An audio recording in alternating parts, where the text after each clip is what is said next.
Moruad is the name given to the mermaids that haunt the shallow waters near our coasts.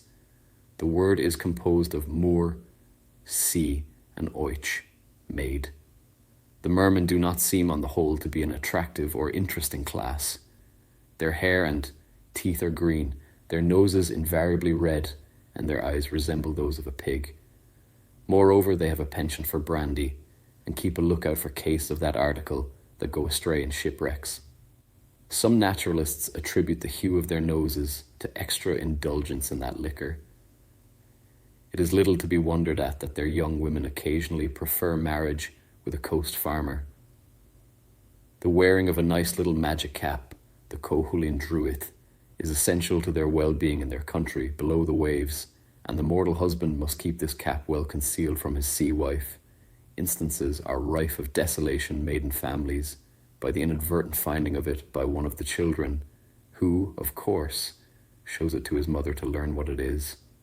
However strong her affection for husband and children, she is instinctively obliged to seize on it and clap it on her head.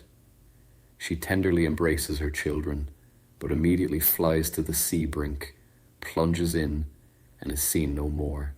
The distracted husband, when he hears the news from the forsaken children, accuses destiny and calls for aid to the powers of sea and land, but all in vain. Why did he perpetrate an unsuitable marriage? One man who lived near Bantry was blessed with an excellent wife of this class. As a rule, a Morowak is most desirable as wife, mother, and mistress of a family.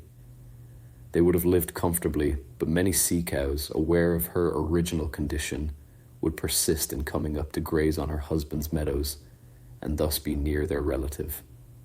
The husband, an unsentimental fellow, would chase and worry the poor sea cattle, even to wounds and bruises, till the wife, after many useless appeals to his good feelings, poked out her Cohulin Druith and left him. He was sorry when it was too late. His children, and theirs again, were distinguished by a rough scaly skin and a delicate membrane between fingers and toes.